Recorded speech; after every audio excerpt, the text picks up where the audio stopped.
So here's another pastor dude refuting the flat earth with the Bible.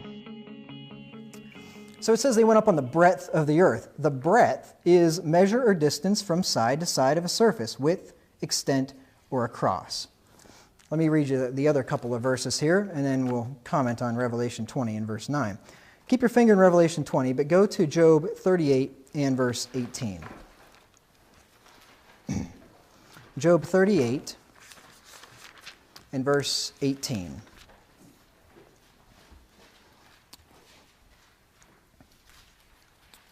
The Lord here says to Job, "Hast thou perceived the breadth of the earth? Declare, if thou knowest it all."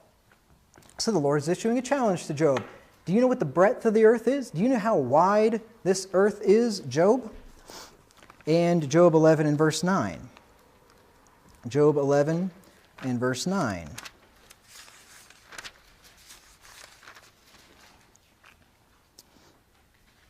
This is the verse after the verses that we just read there. We just read a couple of minutes ago. It talks about the height of the heaven. Verse 9, "The measure thereof is longer than the earth and broader than the sea." So it gives a length of the earth.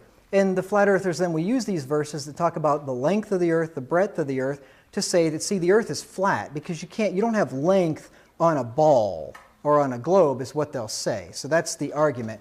And so to say that the earth has breadth means that the earth obviously is a flat plane. That's what their argument is. They say that there's no length and width on a sphere, which is sort of, kind of true. There is not, by definition, length and width on a sphere like there would be on a flat object, sort of, but there actually is length and width on a sphere if you think about it. If you just look at a ball and you measure the width of the ball, what would you do?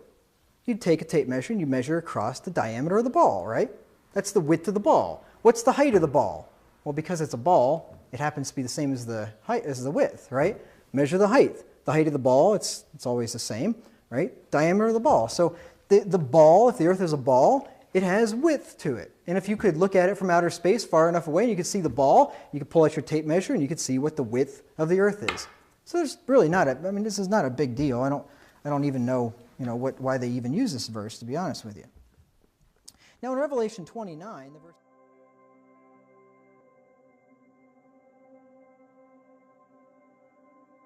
So I don't know about you, but I find it really interesting to point to those verses and to make the arguments that he does.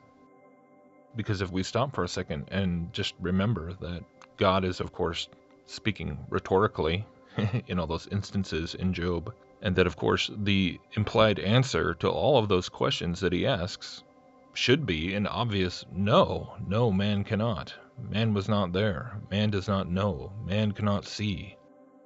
Man cannot do any of the things that God asks.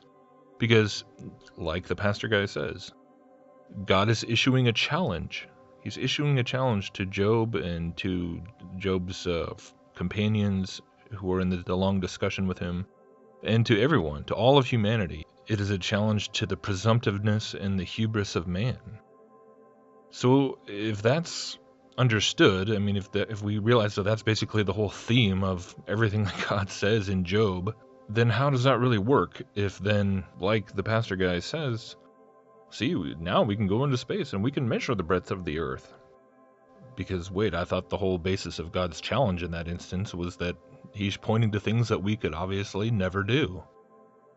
And that doesn't even just apply to our modern day with the belief in our ability to go into space with probes and a spacecraft and all these things, put satellites up into orbit and all that.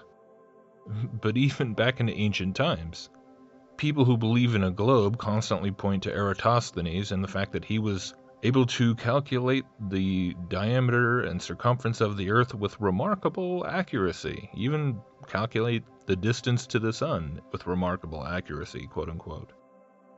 And so regardless of whether Eratosthenes lived slightly later than whenever the book of Job was written, or when that conversation occurred, we don't really have a date for it, but we know it is very, very old. If you believe in the globe and you believe in these claims that Eratosthenes was able to make that calculation, then at the time God was asking Job, even in ancient times, the answer would have been, all you need is 2 sticks and a friend in another location to figure out what the breadth of the earth is.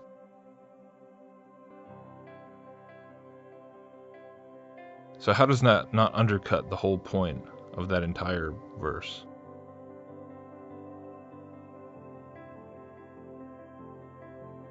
Is God a liar?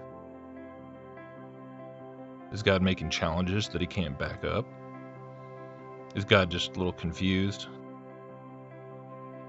Did God just underestimate mankind and how smart we'd become? Did he just assume we wouldn't be able to figure it out? Got a little ahead of himself? Is God just talking smack? We showed him. Did the pagan Greeks actually figure out what, the God-fearing Job obviously couldn't? What all the patriarchs and the authors of the Bible were unable to figure out with a couple of sticks and a friend in another city? Do you not see the disconnect? Do you not see that what we are trying to do is, on the one hand, hold on to this idea that, yes, as humanity, we have done all those things. We have answered all those questions that God challenges us with back in Job and the rest of the Bible. We are able to measure these things. We're able to ascend. We're able to conquer. We're able to figure it all out, put it into an equation, explore it all with probes and spaceships and quantum theory. We're trying to affirm the Bible, which clearly shows God laughing at the idea that man would think he could do all these things or know so many things about the created world, about the cosmos. Trying to affirm a belief in that, but then also trying to affirm a belief in mankind's technology-based humanistic hubris. You can't have both. You can't defend both. It's one or the other.